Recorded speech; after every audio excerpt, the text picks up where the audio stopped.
तफसीर। हाशिया 1। इस्लाम जो अदब और तहजीब इंसान को सिखाता है, उसके कायदों में से एक कायदा ये भी है कि वो अपने हर काम की शुरुआत खुदा के नाम से करे। इस कायदे की पाबंदी अगर सोच समझकर और सच्चे दिल से की जाए तो उससे लाजमी तौर पर 3 फायदे हासिल होंगे। एक ये कि आदमी बहुत से बुरे कामों से बच जाएगा, क्योंकि खुदा का नाम लेने की आदत उसे हर काम शुरू करते वक्त ये सोचने पर मजबूर कर देगी कि क्या हकीकत में मैं इस काम पर खुदा का नाम लेने का हक रखता हूँ। दूसरा ये कि जायज़ और सही और नेक कामों की शुरुआत करते हुए खुदा का नाम लेने से आदमी की जहनियत बिल्कुल ठीक रुख अपना लेगी और वो हमेशा सबसे सही नुक्ते से अपने काम की शुरुआत करेगा। तीसरा और सबसे बड़ा फ़ायदा ये है कि जब वो खुदा के नाम से अपना काम शुरू करेगा तो उस काम में खुदा उसकी मदद करेगा और उस काम के करने की उसे ताकत देगा, उसकी कोशिश में बरकत डाली जाएगी और शैतान की रुकावटों और बिगाड़ों से उसे बचाया जाएगा। खुदा का तरीका ये है कि जब बंदा उसकी तरफ तवज्जो करता है तो वो भी बंदे की तरफ तवज्जो करता है। हाशिया 2। जैसा कि हम इस सूरा के तारुफ में बयान कर चुके हैं कि सूरा फातिहा असल में तो एक दुआ है, लेकिन दुआ की शुरुआत उस हस्ती की तारीफ से की जा रही है जिससे हम दुआ मांगना चाहते हैं। इसमें मानो ये बात सिखाई जा रही है कि दुआ जब मांगो तो अदब और मुहज़्ज़ब तरीके से मांगो।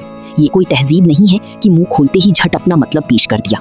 अदब और तहजीब का तकाजा है कि जिससे दुआ कर रही हो पहले उसकी खूबी को, उसके एहसानों को और उसके मर्तबे को तस्लीम करो। तारीफ हम जिसकी भी करते हैं 2 वजहों से किया करते हैं। एक ये कि वो खुद में हुस्न खूबी और कमाल रखता हो, ये देखे बिना कि हम पर उसकी इन मेहरबानियों का क्या असर है। दूसरा ये कि वो हमारा मोहसिन हो और हम नेमत को तस्लीम करने के जज्बे से लबरीज होकर उसकी खूबियाँ बयान करें। अल्लाह की तारीफ इन दोनों हैसियतों से है। ये हमारी ज़बान हर वक्त उसकी तारीफ बयान करने में लगी रहे। और बात सिर्फ इतनी ही नहीं है कि तारीफ अल्लाह के लिए है, बल्कि सही ये है कि तारीफ अल्लाह ही के लिए है। ये बात कहकर एक बड़ी हकीकत पर से पर्दा उठाया गया है, और वो हकीकत ऐसी है जिसकी पहली ही चोट से मखलूक परस्ती यानी सृष्टि पूजा की जड़ कट जाती है।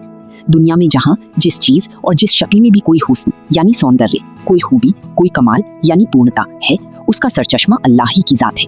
किसी इंसान, किसी फरिश्ते, किसी देवता, किसी सितारे, गरज किसी मखलूक का कमाल भी उसका अपना नहीं है, बल्कि अल्लाह का दिया हुआ है।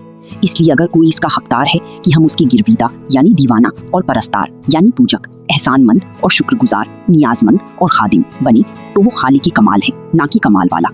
हाशिया 3। रब का लफ्ज़ अरबी ज़बान में 3 मानी में बोला जाता है। 1 मालिक और आका, 2 तरबियत करने वाला, पालने पोसने वाला, खबरगिरी और देखभाल करने वाला, और 3 शासक, हाकिम, मुदब्बिर यानी नियंता और इंतजाम करने वाला। अल्लाह इन सभी मानी में कायनात का रब है।